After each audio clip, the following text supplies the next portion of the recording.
नमस्कार दोस्तों, स्वागत है आपका आपके अपने यूट्यूब चैनल इंडस्ट्रियल एक्सलेंस में, जहां हम सीखते हैं इंडस्ट्रीज के बेहतरीन टूल्स और टेक्निक्स के बारे में। हमारा आज का विषय है पोकायोके, जिसे हम हिंदी में गलती रोकने की तकनीक कह सकते हैं। यह एक बहुत ही उपयोगी टूल है जो मैन्युफैक्चरिंग और बिजनेस ऑपरेशंस में गलतियों को रोकने में मदद करता है। तो बिना समय गंवाए चलिए शुरू करते हैं। सबसे पहले हम लोग पोकायोके का इंट्रोडक्शन जानते हैं। तो दोस्तों, पोकायोके एक जापानी शब्द है जिसका अर्थ है मिस्टेक प्रूफिंग या एरर प्रिवेंशन। पोकायोके को सबसे पहले 1960 के दशक में एक जापानी इंजीनियर शिगेयो शिंगो द्वारा डेवलप किया गया था। इन्होंने शुरुआत में इसे बकायोके नाम दिया था, जिसका मतलब होता था फुल प्रूफिंग, लेकिन बाद में इसे बदलकर पोकायोके कर दिया गया ताकि इसे और ज़्यादा सकारात्मक बनाया जा सके। पोकायोके एक प्रोसेस एनालिसिस टूल है जो एरर्स को रोकने तथा उन्हें पहचानने के लिए ऑटोमेटिक डिवाइस या फिर कुछ ऑटोमेटिक मेथड का उपयोग करता है। दोस्तों, पोकायोके का मुख्य उद्देश्य गलतियों को होने से पहले ही रोकना है, यानी एक ऐसा सिस्टम बनाया जाए जिसमें ह्यूमन एरर्स की संभावना खत्म हो जाए। आगे हम जानते हैं कि पोकायोके क्यों जरूरी है, आखिर इसे हम अपने प्रोसेस में क्यों लगाएं। तो दोस्तों, आपने सुना होगा कि गलतियों से ही सीख मिलती है, लेकिन क्या हो अगर हम गलतियों को उनको पैदा होने से पहले ही रोक दें। अगर हम गलतियों को पैदा होने से पहले ही रोक देंगे तो हमारा समय, पैसा और संसाधन तीनों हम बचा सकते हैं। तो दोस्तों, पोकायोके जरूरी होता है क्योंकि यह हमारे प्रोसेस की क्वालिटी में सुधार करता है, प्रोडक्शन प्रोसेस को तेज और आसान बनाता है, डिफेक्टिव प्रोडक्ट को बाजार में जाने से रोकता है जिससे कि कस्टमर का सेटिस्फेक्शन बढ़ता है तथा ऑपरेटर की प्रोडक्टिविटी में भी वृद्धि होती है, और पोकायोके को प्रोसेस में लगाने से रिवर्क तथा वेस्टेज भी कम होते हैं। आगे हम जानते हैं पोकायोके के प्रकार। तो दोस्तों, पोकायोके को मुख्य रूप से दो पार्ट्स में बांटा गया है। पहला होता है प्रिवेंशन टाइप पोकायोके। प्रिवेंशन टाइप पोकायोके यह सुनिश्चित करता है कि गलती हो ही ना। उदाहरण के लिए यूएसबी पोर्ट, जिसमें केवल एक ही दिशा में कनेक्शन होता है, चाह करके भी हम दूसरी डायरेक्शन में कनेक्शन को नहीं कर सकते, हम पोर्ट को नहीं लगा सकते। दूसरा होता है डिटेक्शन टाइप पोकायोके। डिटेक्शन टाइप पोकायोके गलती को तुरंत पहचान लेता है और प्रोसेस को रोक देता है, आगे बढ़ने नहीं देता। उदाहरण के लिए, जैसे ही आप ऑनलाइन फॉर्म फिल करते हो, उसमें जो रिक्वायर्ड फील्ड होते हैं उनको वो मार्क किया जाता है, तथा उसमें अगर आप बिना डाटा फिल किए हुए आगे बढ़ते हो या गलत डाटा फिल करते हो तो वो उसको एक्सेप्ट नहीं करता और उस प्रोसेस को रोक देता है, आगे नहीं बढ़ने देता। फ्रेंड्स, अब बारी आती है यह जानने की कि पोकायोके काम कैसे करता है। तो दोस्तों, पोकायोके मुख्य रूप से 3 तरीकों से लागू किया जाता है और 3 तरीकों से वर्किंग करता है।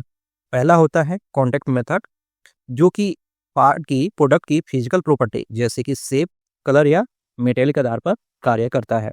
उदाहरण के लिए, अगर किसी कन्वेयर से किसी पार्ट को हम पास कराते हैं तो वहाँ कन्वेयर में एक ऐसा पोकायोके डिजाइन किया जाता है कि उस शेप का ही पार्ट उस कन्वेयर से आगे जाए। दूसरा एग्जांपल की बात करें तो प्रॉक्सिमिटी सेंसर द्वारा पार्ट की प्रेजेंस चेक करना। तीसरा एग्जांपल है कलर सेंसर या कैमरा के द्वारा पार्ट की प्रेजेंस चेक करना।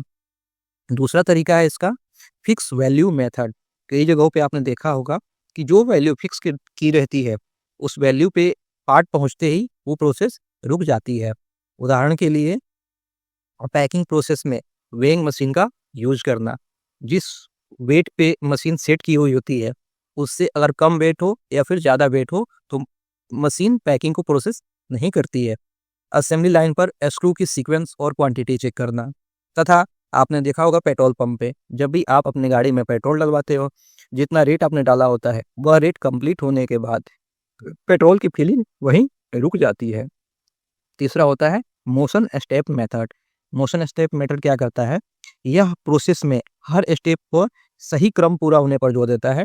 उदाहरण के लिए, अगर कार की असेंबली कर रहे हैं, वहाँ टॉर्किंग के दौरान जब स्क्रू टाइट कर रहे होते हैं तो स्क्रू के टॉर्क के लिए कंफर्मेशन के लिए मशीन बीप करती है। अगर टॉर्क कंप्लीट नहीं हुआ तो मशीन बीप नहीं करेगी और एरर करके प्रोसेस को रोक देगी। तो दोस्तों, अब हम जानते हैं पोकायोके को अपने सिस्टम में कैसे हम इम्प्लीमेंट करेंगे। दोस्तों, पोकायोके को अपने सिस्टम में इम्प्लीमेंट करने के लिए निम्नलिखित स्टेप्स को अपनाया जा सकता है। सबसे पहले प्रोसेस की ऑब्जर्वेशन और एनालिसिस करना। पूरी प्रोसेस को ध्यान से देखें और उन सभी स्टेप्स को पहचानें जहाँ की एरर हो सकती है। उदाहरण के लिए, एक कर्मचारी गलत टूल का उपयोग कर रहा है तो इसे सुधारने की ज़रूरत है। तो इस पे हम रूट कॉज एनालिसिस करेंगे, गलती का कारण ढूंढेंगे। मान लीजिए कि असेंबली लाइन पर स्क्रू गलत तरीके से टाइट हो रहा है, तो हो सकता है स्क्रू ड्राइवर की कैलिब्रेशन ठीक ना हो या स्क्रू ड्राइवर सही से ऑपरेटर ने लिया ना हो। तीसरा, उगायो के सॉल्यूशन का डिजाइन करेंगे, प्रोसेस में फिजिकल या टेक्निकल बदलाव करेंगे ताकि गलती का मौका ना रहे। उदाहरण के लिए, टूल के साथ कलर कोडिंग का उपयोग करेंगे ताकि जो ऑपरेटर है वो सही टूल का सिलेक्शन करे। कन्वेयर बेल्ट पर सेंसर लगाएंगे जो कि डिफेक्टिव पार्ट को डिटेक्ट कर सके। टेस्टिंग और वैलिडेशन, जो भी हमने पोकायो के इम्प्लीमेंट किए उनको वैलिडेट करना है कि वह गलती रोकने में कितना प्रभावशाली है। उदाहरण के लिए, एक प्रोडक्शन लाइन में नया सेंसर लगा हुआ है और वहाँ हमें ये देखना है कि वह एरर्स को कितना इफेक्टिवली डिटेक्ट कर रहा है। तो दोस्तों, ये था हमारा आज का वीडियो पोकायो के पर। हमें उम्मीद है कि आपको यह जानकारी पसंद आई होगी।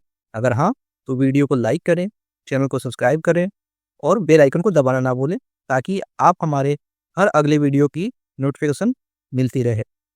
अगर आपके पास पोकायो से जुड़े कोई और सुझाव हैं या सलाह हैं तो नीचे कमेंट बॉक्स में हमें ज़रूर बताएं। धन्यवाद और मिलते हैं अगली वीडियो में।